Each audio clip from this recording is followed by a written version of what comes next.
নমস্কার। আজকে আমি একটা সন্দেশ বানাবো। তার জন্য নিয়েছি এখানে ছানা, বাড়িতে কাটা ছানা, আর ক্ষীর নিয়েছি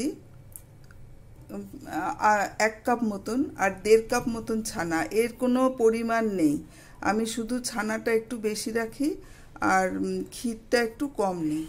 আর নিয়েছি গুড়, পাটালি গুড় অল্প করে নিয়েছি, আর চিনি নিয়েছি 1/2 কাপ মতন।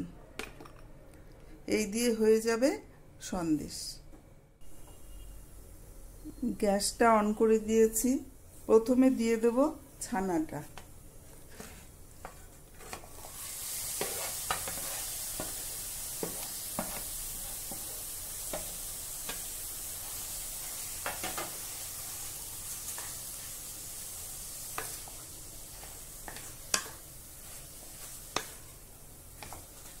ছানাটা আমি ভালোভাবে নেড়ে, মানে জলটা শুধু যাতে না থাকে সেরকম করে নেব।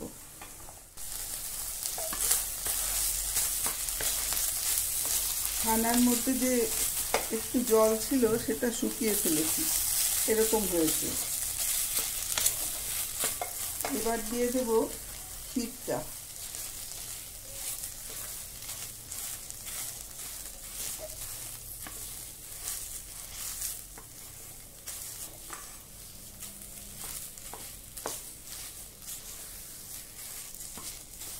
ভালোভাবে নেড়ে ছানা আর ক্ষীর একসাথে মিশিয়ে নেব। আঁচটা কিন্তু একদম কমিয়ে দিয়েছি।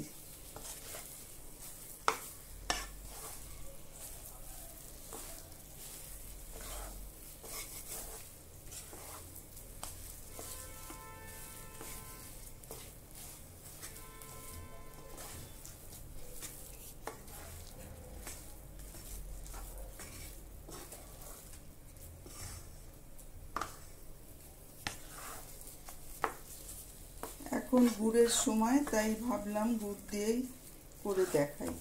অন্য সময় আমি এমনি চিনি দিয়ে আর এলাচের গুঁড়ো দিয়েই করি।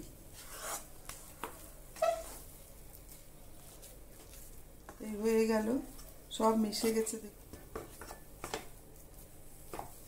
এবার দিয়ে দেবো চিনি।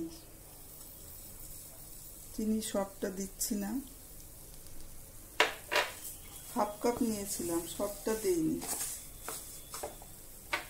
আর গুড়টাও দিয়ে দিলাম।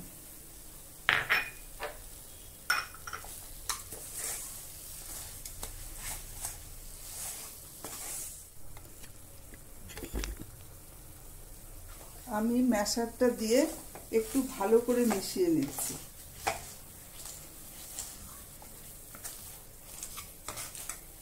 যাতে মসৃণ হয়।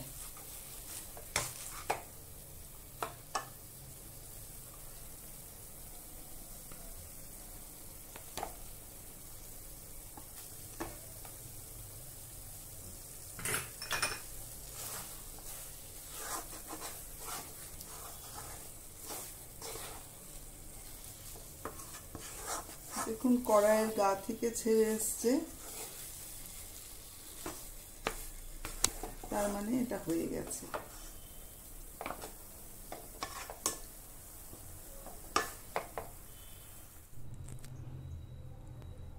দেখুন এই ছানা আর ক্ষীরের মণ্ডটা আমি প্লেটের মধ্যে নিয়ে এরকমভাবে রেখেছি। ঠান্ডা হলে ফ্রিজে রাখবো, তারপরে 1 ঘন্টা পরে আমি কেটে নেব পিস পিস করে।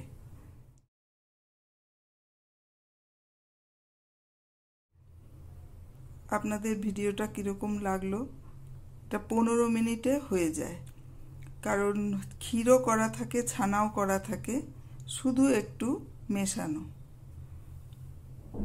ভালো লাগলে আমাকে সাবস্ক্রাইব করবেন।